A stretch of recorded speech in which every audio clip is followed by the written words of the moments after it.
warahmatullahi wabarakatuh.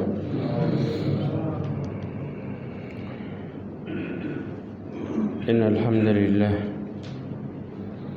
nahmaduhu wa nasta'inuhu wa nastaghfiruhu wa nastahdihi wa na'udzu billahi min shururi anfusina wa min sayyiati a'malina. Man yahdihillah fahuwal muhtad wa man yudlil falan tajida lahu waliyyan mursyida.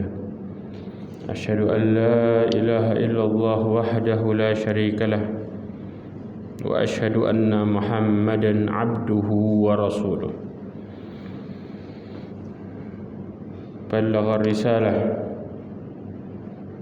wa adal amanah wa nasaha al-ummah wa tarakaha ala mahajjatil bayda layluha kanahariha la yazighu anha illa halik. Amma ba'd.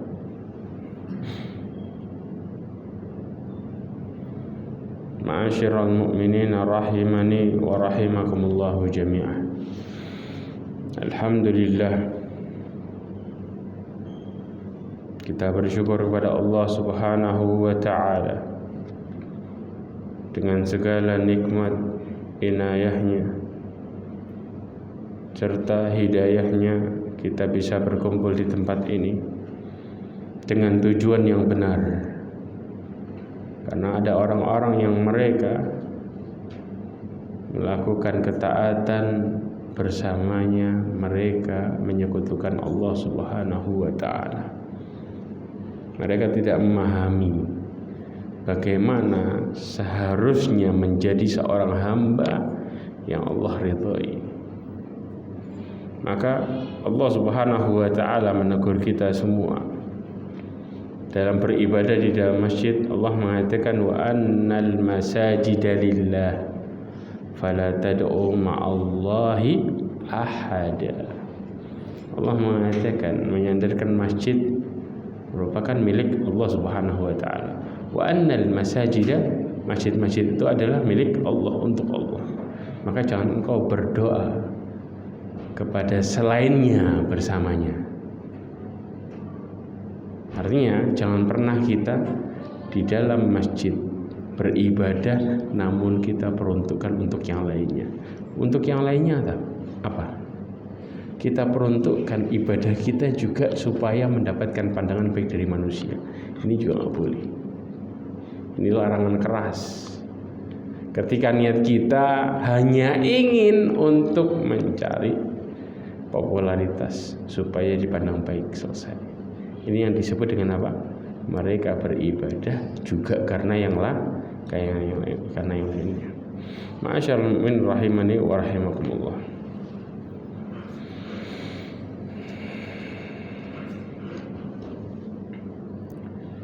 Dalam kita menjalankan ketaatan kepada Allah Subhanahu wa ta'ala ada sebuah pantangan keras.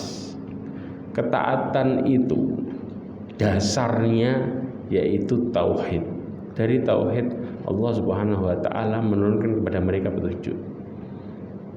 Dari tauhid seseorang ketika mereka bertauhid kepada Allah dengan benar, maka dasaran ibadah mereka dibangun dengan prasangka kebaikan.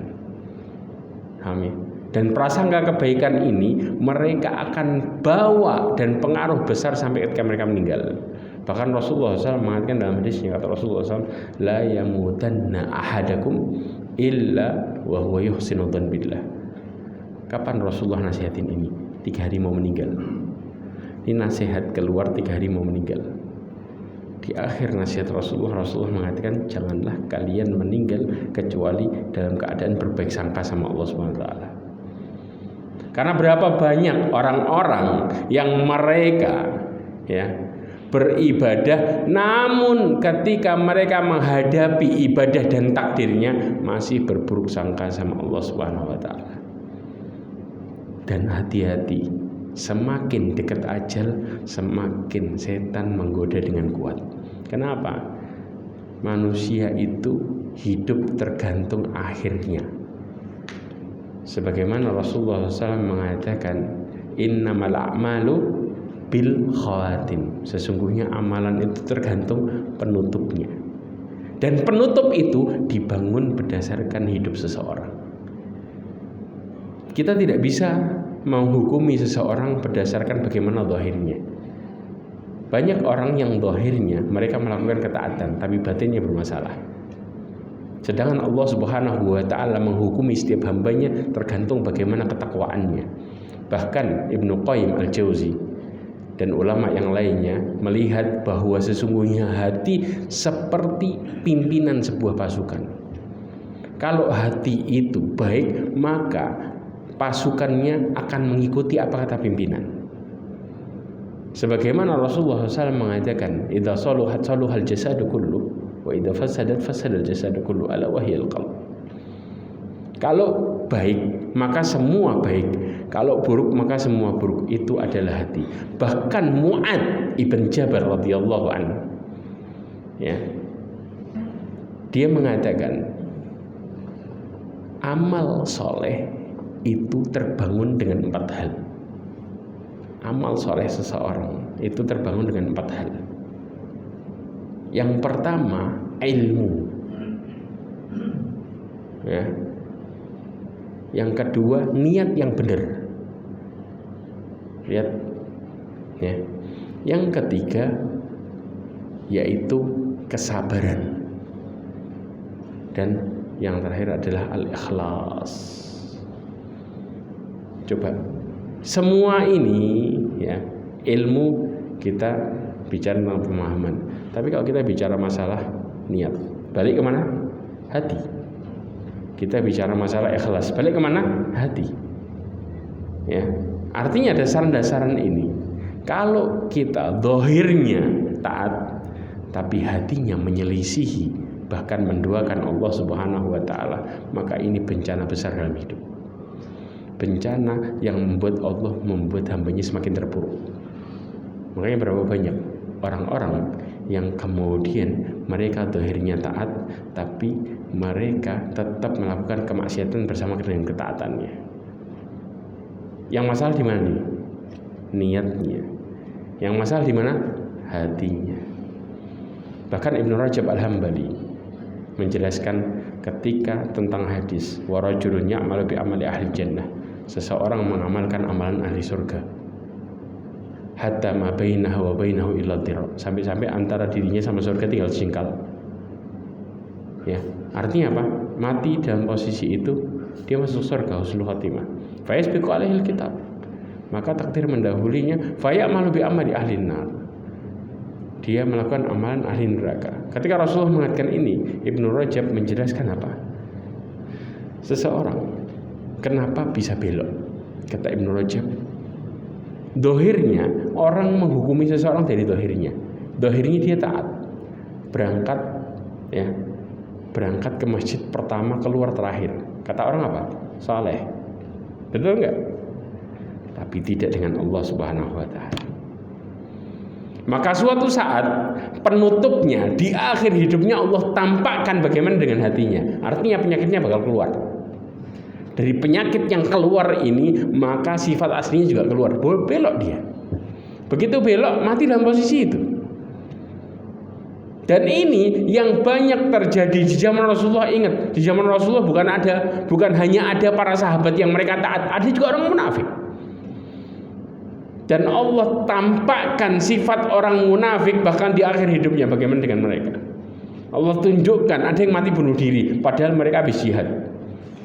Gak sabar sama lukanya, mati bunuh diri. Kata Rasulullah ketika melihat orang-orang para sahabat melihat orang-orang itu dengan gagah beraninya berperang di jalan Allah SWT, kata Rasulullah dia masuk ahli neraka padahal banyak bunuh para musuhnya, orang-orang kafir. Kata Rasulullah dia ahli neraka. Itu dia belum posisi mati, Rasulullah mengatakan dia ahli neraka. Kaget sahabat. Ada satu yang ngikutin, ternyata benar. Di akhir hadis dia melihat ketika orang ini gak kuat dengan lukanya, maka ditegakkan pedangnya ditimpa dirinya, mati posisi bunuh diri. Ya, itu yang disebut dengan apa? Faya malu bi amali ahlin nar. Tinggal sebentar. tidak dengan orang mukmin yang sebenarnya zahir dan batinnya sejalan, mereka melakukan karena Allah. Maka Allah berikan anugerah kesabaran dan ketenangan yang tidak didapatkan oleh orang-orang selainnya. Ini yang dimaksud. Spirit-spirit yang seperti ini terjadi ketika seseorang bertauhid dengan benar. Karena itu merupakan jalan pertama pembuka rahmat Allah berawal dari tauhid. Dan munculnya kebencian Allah kepada hambanya berawal dari kesyirikan yang dia lakukan. Maka hati-hati, jauhi ini dan berhati-hatilah dalam hidup. Jangan pernah kita kemudian menjadikan Allah murka karena kita mendoakannya. Ini sedikit motivasi untuk kita semua. Masyaallah mukminin rahimani wa rahimakumullah. Kita lanjutkan ke pembahasan kita.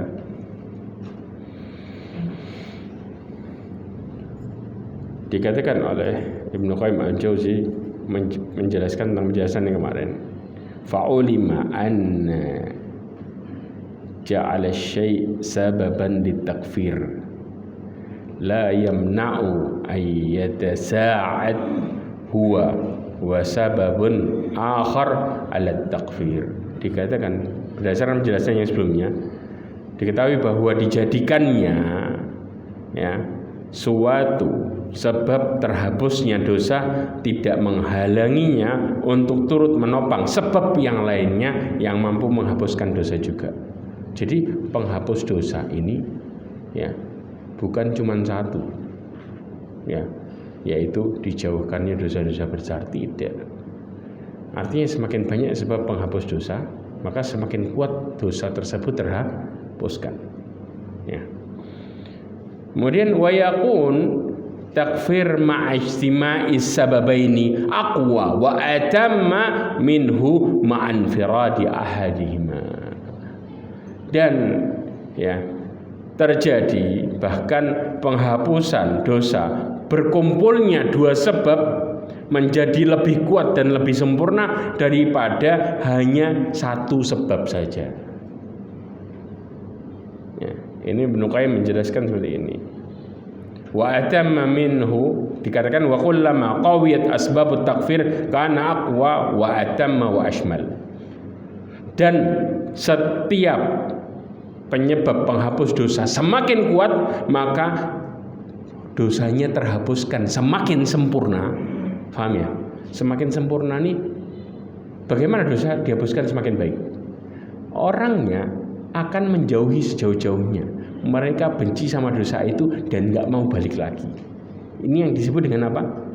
Menjadi semakin sempurna. Karena ada orang-orang yang kemudian mereka melakukan dosa bersamaan dengan itu punya planning lagi, planning buat dosa lagi. Di saat itu dia tobat, tapi ada di pikirannya saya kepingin melakukan yang lain. Naudzubillah min dzalik. Ini yang bermasalah. Berarti apa?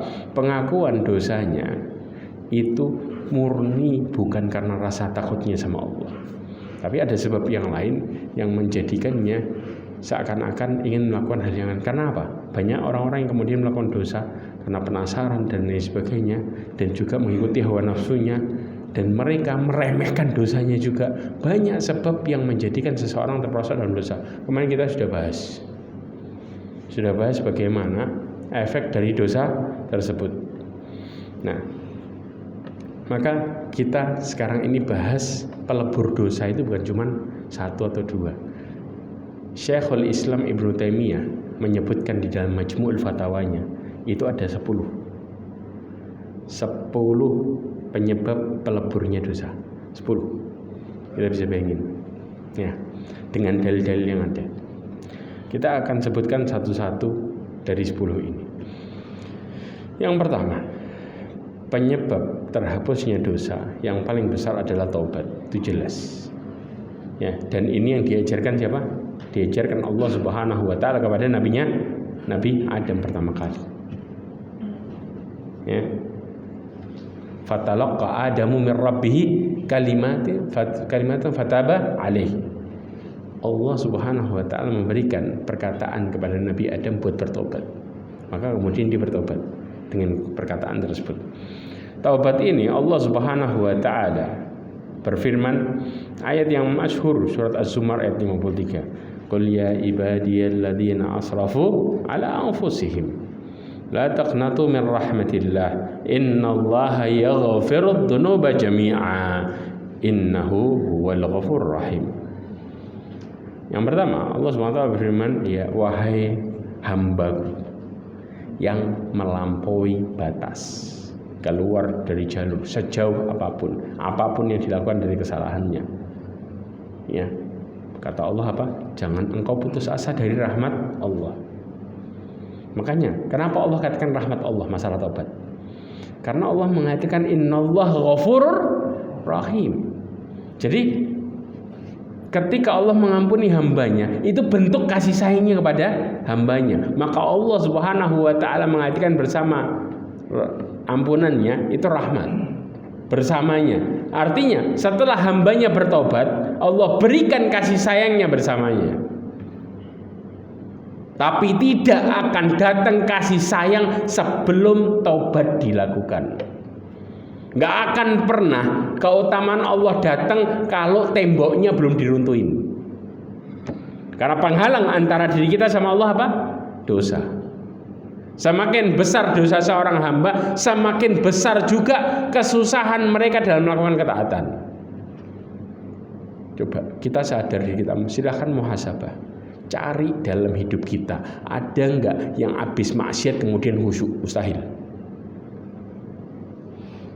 Ini dia. Makanya butuh yang namanya apa? Taubat. Baru kita sadar banyak kesalahan, kebodohan, kekeliruan yang pernah kita lakukan. Setelah datangnya taubat, Allah kasih kita rahmat. Ya, makanya kemudian Allah mengatakan la taqnatu min rahmatillah innallaha yaghfirudz dzunuba jami'a. Allah mengampuni semua dosa. Innahu huwal ghafurur rahim. Lihat. Sesungguhnya dia Maha Pengampun dan Maha Pemberi rahmat. Bahkan para ulama tafsir di dalam tafsir surat Al-Fatihah, di dalam Ibnu Katsir disebutkan dalam tafsir, ya, Ar-Rahim ini rahmat Allah khusus untuk orang mukminin. Hamba-hambanya yang beriman, Allah kasih mereka rahmat khusus dengan diberikan kenikmatan bagi mereka secara khusus, baik dalam bentuk rasa syukur ataupun dalam bentuk apa? Kesabaran yang Allah berikan kepada mereka. Makanya Rasulullah mengatakan apa? Ajaban li amri mu'min fa inna amrahu kullahu khair wa laysa dzalika illal mu'min. Sungguh ajaib perkara orang mukmin. Semua perkaranya baik dan tidak bakal terjadi kecuali bagi orang mukmin. Apa itu? In asabathu syarra syakar fa kanat khairul lah. Enggak bakal terjadi selain orang mukmin yang pandai bersyukur. Siapa yang ngomong kayak gini? Rasulullah sendiri. Kalau mereka ditimpa kebaikan, kebahagiaan, mereka bakal bersyukur. Maka itu lebih baik baginya. Wa in asabathu dharra, ketika mereka ditimpa susah, mereka bersabar, maka itu lebih baik baginya. Dan Rasulullah mengatakan tidak bakal terjadi kecuali bagi orang mukmin. Jelas di sini. Lanjut.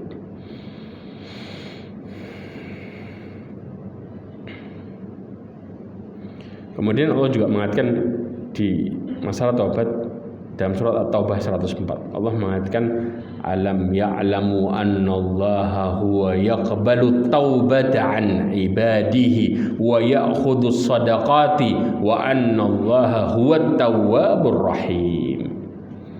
Kata Allah, tidakkah mereka mengetahui bahwa sesungguhnya Allah menerima taubat dari hamba-hambanya dan menerima sedekah, yaitu yang dimaksud adalah zakat.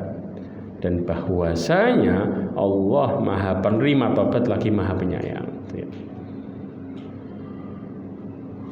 Yang kedua, pelebur dosa adalah istighfar. Ini disebutkan di dalam hadis qudsi. Coba perhatikan teks hadis ini. Ya, jangan pernah disalahartikan. Rasulullah SAW mengatakan, kata Rasulullah, Allah mengatakan, ya, Rasulullah mengatakan idza adnaba abdun damban, apabila seorang hamba berbuat dosa, faqala, hamba itu mengatakan apa? Ay Rabbi, ya Allah, kata dia, adnabtu damban faghfirli. ampuni aku. Aku berbuat dosa. Berarti apa di sini? Pengakuan. Kemudian diiringi dengan taubat, dengan mengatakan ini yang dimaksud dengan istighfar. Maka ampuni aku. Kemudian faqala, Allah mengatakan, alima abdi, hambaku tahu, sadar, annalahu rabban, sesungguhnya dia memiliki Allah subhanahu wa ta'ala, yaghfirud dzamba, yang mengampuni dosanya, wa ya'khudhu bidzamb, dan bisa menghukum dengan dosanya. Dia sadar dua sisi, Allah bisa ngampunin, bisa juga menghukum dari dosanya. Paham ya? Kemudian qad ghafartu li ibadi, maka aku telah mengampuni dosa hambaku.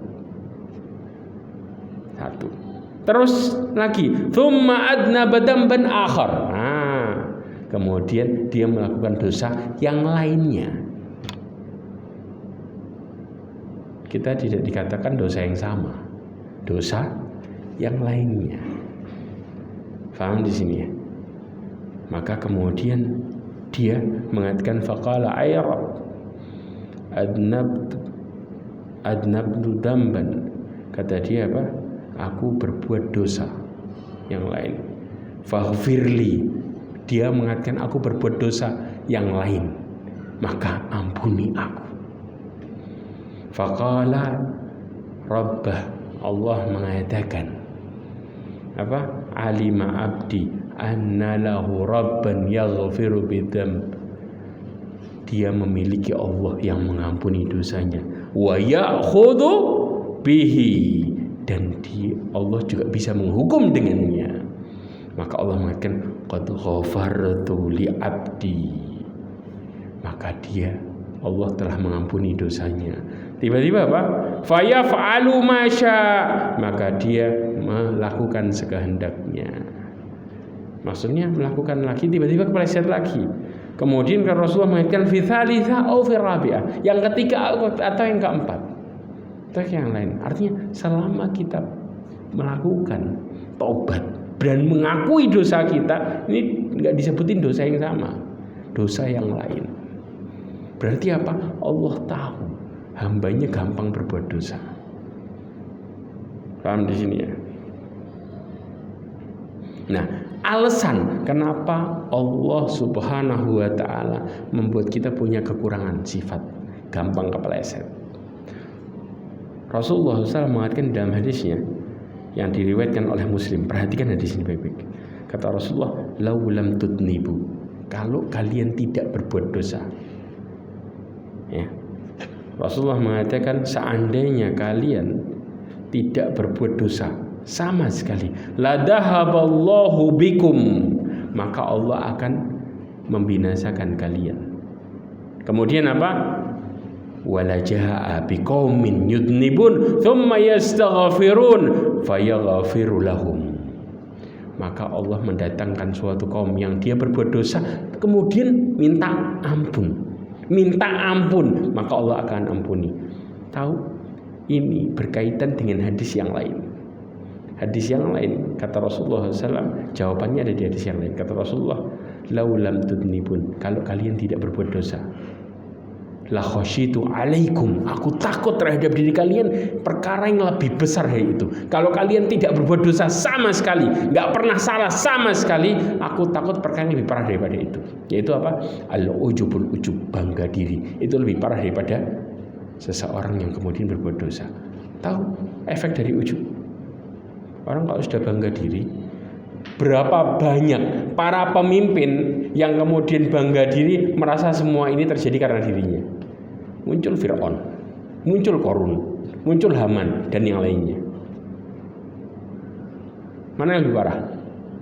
Orang yang berbuat dosa sadar sama dosanya, atau kemudian orang yang nggak pernah salah, maka kemudian dia bangga sama dirinya. Mana yang lebih parah? Yang kedua. Muncul kesombongan, bibitnya dari situ. Bibitnya dari ujub. Kalau sudah sombong, kata Rasulullah SAW, al-kibru batal haq wa ghamdun nas. Sifatnya ada dua, nempel di dirinya. Yaitu apa? Seorang yang sombong, mereka menolak kebenaran, apapun itu. Makanya lihat, orang-orang yang mereka sombong, para pemimpin yang sombong, ya, maka ketika mereka dikasih nasihat gak bakal nerima apapun, padahal dia disadarkan tentang fitrahnya.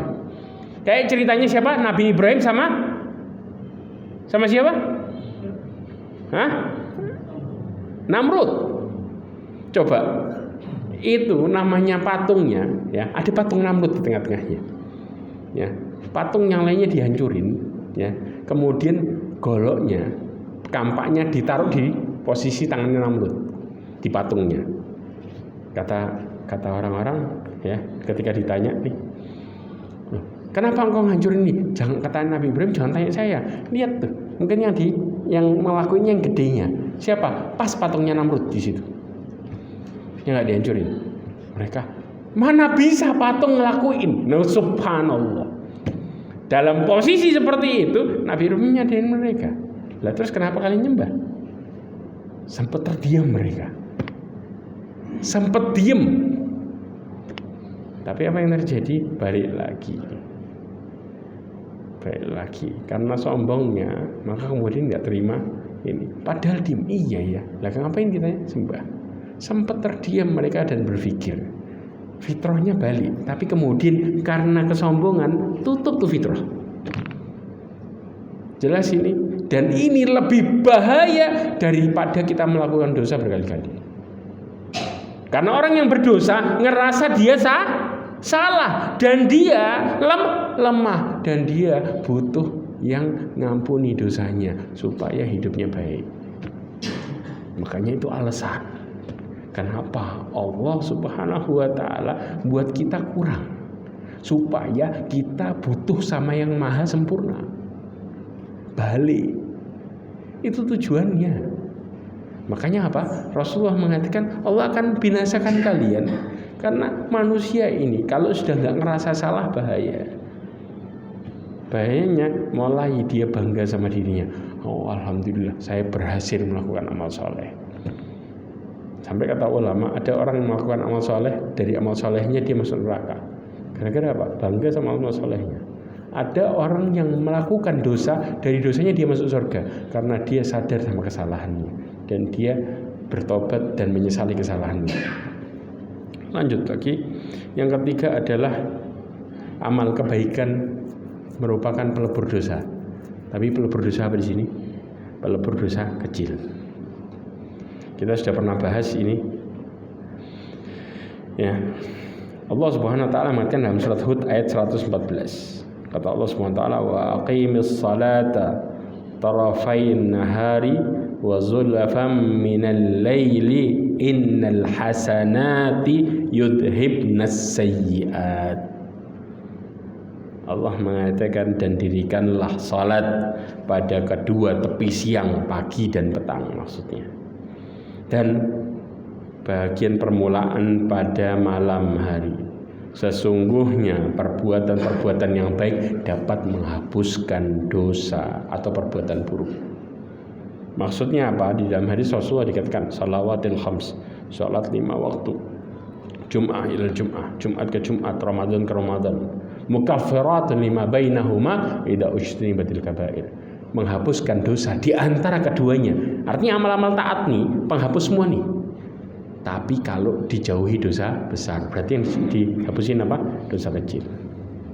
Ini berkaitan dengan amal soleh. Bahkan harta anak itu Allah nyebutinnya sebagai apa? Cobaan. Tapi ada penawarnya, ada solusinya di sini. Rasulullah SAW mengatakan dalam hadis yang diriwayatkan oleh Bukhari dan Muslim, dalam Sahihain disebutkan, fitnatur rajuli fi ahlihi wa malihi wa waladihi yukaffiruha as-salatu was-siyamu was-sadaqatu wal amru bil ma'ruf wan nahyu 'anil munkar. Sesungguhnya cobaan seseorang, fitnah seseorang dari keluarganya, hartanya, anaknya bisa terhapuskan dengan salat, puasa, sedekah, amar ma'ruf, nahi mungkar, menyuruh kepada kebaikan dan menahan dari kemungkaran. Artinya kalau dia tegain itu di rumahnya, maka keluarganya nggak jadi cobaan buat dia, malah jadi pendukung. Tapi kalau di awal dia takut, nanti kalau anak saya gini gimana, kalau istri saya nggak mau ribut, nggak mau ini, nah maka itu jadi bencana buat dia. Ya, di sini Rasulullah apa? Mengatakan bukan sekedar ibadah aja, tapi amar ma'ruf nahi mungkar, tameng hidupnya dia, buat supaya keluarganya nggak jadi cobaan. Sebagaimana Ibnu Battal menukilkan surat Taghabun ayat 15. Ya, ini sejalan dengan hadis tadi. Sesungguhnya hartamu, anak-anakmu hanyalah fitnah. Ya, dan di sisi Allah lah pahala yang besar. Dalam surat At-Taghabun ayat 15. Yang keempat, doa sesama orang yang beriman kepada yang lainnya melalui sholat jenazah. Itu juga bisa sebagai penghapus. Bagaimana bisa terjadi? Ada dalam hadis Rasulullah dari Aisyah dan Anas ibn Malik. Ya, ada dua sahabat yang meriwayatkan dengan hadis yang sama. Dari Nabi SAW, beliau bersabda, hadis ini diriwayatkan oleh Muslim dan Imam Nasai. Ada dua hadis yang dua-duanya diriwayatkan oleh Imam Muslim semua. Dua hadis. Ya. Yang pertama, ma min mayyitin yusalli alaihi ummatun minal muslim yablughuna mi'atan kulluhum yashfa'una illa syufi'a fi. Satu hadis sama yang lainnya saling melengkapi. Perhatikan baik-baik lafadznya. Tidaklah seseorang mayit disolati ya oleh sekelompok umat muslim yang jumlahnya mencapai 100 orang, maka mereka semua memberikan syafaat kepada mayit, maka dia akan mendapatkan syafaatnya. Syafaat di sini apa? Mendoakan, minta ampunkan untuk dia. Kan kalau kita salat jenazah apa? Allahumma ighfir lahu warhamhu. Ini yang disebut dengan syafaat. Ya. Di hadis yang lain yang diriwayatkan oleh Muslim disebutkan dari Ibnu Abbas, dia berkata, "Ma mir rajulin muslim yamut." Tidaklah seorang laki-laki muslim meninggal. Artinya laki-laki di sini, rajul di sini secara umum, laki perempuan posisinya sama. Ya. Kemudian fayaqumu ala janazatihi, maka ada orang-orang yang berdiri untuk menyolatkan jenazahnya. Arba'una rajulan, 40 laki-laki. Ini lebih ringan, 40 laki-laki. La yusyrikuna billahi syai'a. 40 orang ini enggak melakukan kesyirikan. 40 orang ini syaratnya apa? Tidak melakukan kesyirikan. Artinya mereka bertauhid. Lihat. Karena apa? Orang yang melakukan kesyirikan, kira-kira amalnya diterima enggak sebelum tobat? Enggak. Jadi ini 40 orang, ini kalau beramal amalnya diterima. Istilahnya seperti itu. Ya. Illa syafa'ahumullahu fi, kecuali dia akan mendapatkan syafaat dari mereka. Jelas? Berarti 40 atau 100 posisinya ibadah mereka diterima, tidak punya masalah kesyirikan, maka Allah akan menolong si mayit karena doa orang yang nyolati. Paham ya? Yang kelima, amal kebaikan yang ditujukan untuk mayit. Kita bicara siapa sih? Terutama keluarganya, terutama anak. Ya, karena Rasulullah SAW mengatakan dalam hadis yang diriwayatkan oleh Bukhari dan Muslim, dalam Sahihain disebutkan, man mata wa alaihi siyamun sama anhu waliyuhu. Barang siapa yang meninggal dan dia punya utang puasa, maka hendaklah ahli warisnya yang menggantikannya untuk berpuasa. Dia sudah meninggal nih, ahli warisnya berpuasa. Nyampe enggak? Nyampe. Rasulullah yang kemudian ngasih di sini. Banyak hadis yang semisal dengan ini. Ketika seorang anak kemudian mengatakan, apakah ibuku bernadar untuk haji? Apakah aku berhaji untuknya? Kata Rasulullah, huji anha, maka berhajilah untuknya. banyak hadis yang model sejalan dengan posisi ini. Nah, Ustaz, bukankah seseorang itu mendapatkan apa yang diusahakannya saja? Karena ini muncul nih pertanyaan. Ya. Ini sejalan dengan surat An-Najm ayat 39. Coba dibuka An-Najm ayat 39. Dibaca artinya. Di surat An-Najm ayat 39 orang terkadang berhujah pakai itu. Dan nanti dibantah oleh Syekhul Islam Ibnu Taimiyah dengan dalil yang ada. Jadi ada dua bantahan. Coba dibaca artinya aja.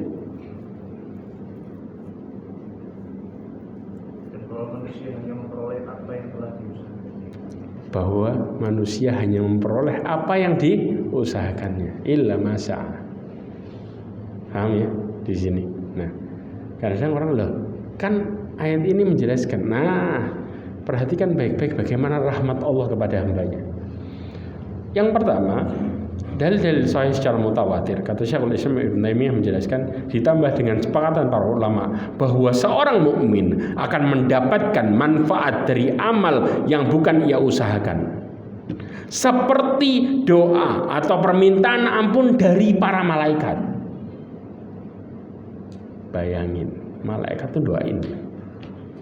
Dan Allah sebutkan itu dalam surat Al-Mu'min, atau sebutan Al-Mu'min ini surat Ghafir atau Al-Mu'min ayat 7. Ya. Allah Subhanahu wa taala berfirman di sini, alladzina yahmilunal arsya wa man haulahu yusabbihuna bihamdi rabbihim wa yu'minuna bihi wa yastaghfiruna lilladzina amanu. Perhatikan. Malaikat-malaikat yang memikul arsy satu, dan malaikat yang berada di sekelilingnya bertasbih memuji Allah Subhanahu wa taala, dan mereka beriman kepada Allah Subhanahu wa taala serta memintakan ampun bagi orang-orang yang beriman. Pertanyaannya, malaikat ngelakuin ini sendirian atau dengan perintah? Malaikat tuh nggak pernah ngelakuin spontan sendiri, semua pakai perintah. Semua. Allah sampai mengatakan la ya'sunallaha ma amarahum wa yaf'aluna ma yu'marun. Mereka nggak pernah bermaksiat terhadap apa yang Allah perintahkan, dan mereka langsung berbuat terhadap apa yang diperintahkan. Ini malaikat. Berarti siapa yang memerintahkan untuk minta ampun buat orang mukmin? Allah. Lihat rahmat Allah. Ya. Kemudian Allah juga mengatakan dalam surat Muhammad ayat 19. Allah mengatakan wastaghfiru lidzambika walil mu'minina wal mu'minat, dan mohonlah ampun bagi dosamu dan bagi orang-orang mukmin laki-laki dan perempuan. Ini perintah Allah. Jadi kalau kita minta ampun, jangan minta ampun buat diri kita sendiri aja, tapi minta ampun buat siapa? Orang mukmin secara umum dan mukminat. Yang masuk dalam kategori itu mereka mendapatkan doa ini. Jelas? Yang kedua, ya, orang yang mengatakan yang berdalil dengan satu dalil aja, maka disebutkan di sini tidaklah dipahami bahwa ia tidak memiliki atau tidak berhak selain dari apa yang diusahakannya, atau usaha orang lain tidak akan ia peroleh manfaatnya. Yang tepat, kata Syekhul Islam Ibnu Taimiyah mengatakan, yang tepat adalah Allah masih mungkin memberinya manfaat dan rahmat dari amal orang lain, dan itu tidak menghalanginya sama sekali. Sebagaimana Rasulullah SAW mengatakan dalam hadisnya, di sini ada dua dalil yang kita bisa ambil manfaatnya sebagai dasar kata-kata ini. Artinya Allah nggak menghalangi orang lain mau mendoakan dia, mau meminta ampunkan, tetap nyampe secara umum. Maka dikatakan apa? Ma min rajulin yad'u li akhihi bida'watin illa waqalallahu bihi malakan kullama da'a li akhihi qala malakum wakkal bihi amin walaka bimithl. Kata Rasulullah dalam hadis yang diriwayatkan oleh Muslim, tidaklah seseorang berdoa untuk saudaranya dengan sebuah doa, maka kecuali Allah mengutus malaikat di sisinya. Ya, malaikat itu kemudian yang diutus tadi mengatakan amin, dan engkau mendapatkan sepertinya juga. Berarti apa? Kita doain saudara kita kayak kita doain diri sendiri, karena kebaikannya balik juga, kayak mantul. Saudara kita dapat, kita juga dapat. Satu. Yang kedua, Rasulullah SAW mengatakan dalam hadisnya, man shalla ala janazatin falahu qirat. Barang siapa yang sholat jenazah, ini riwayat Muslim, maka dia mendapatkan qirat, 1 qirat. Nanti dijelasin bagaimana. Wa man tabi'aha hatta tudfana falahu qiratan. Dikatakan barang siapa yang mengikutinya sampai dikubur selesai dikubur benar, maka dia mendapatkan 2 qirat. Kemudian azgharuhuma mithl Uhud.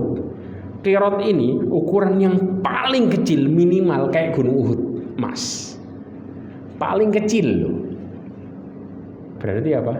Ada yang lebih besar dari itu. Subhanallah. Dan ini yang kemudian dijelaskan oleh Rasulullah SAW. Maka di sini dikatakan sebagaimana Allah merahmati orang yang melaksanakan sholat jenazah lantaran doanya untuk si mayat, demikian pula mayat dirahmati dengan doa orang-orang yang masih hidup. Kenapa? Rasulullah waktu nguburin sahabatnya, pesan Rasulullah cuma 2. Apa pesan Rasulullah? Rasulullah cuma mengatakan istaghfiru li akhikum was'allahu tathbit. Rasulullah mengatakan mintalah ampun untuk saudara kalian, dan kemudian mintalah ketetapan hati untuknya. Fa innahul an yus'al, karena dia sekarang sedang ditanya. Ya, berarti dari sini apa? Allah memotivasi orang-orang ini untuk ngikutin jenazah. Betul? Di balik itu mereka mendoakan yang mati.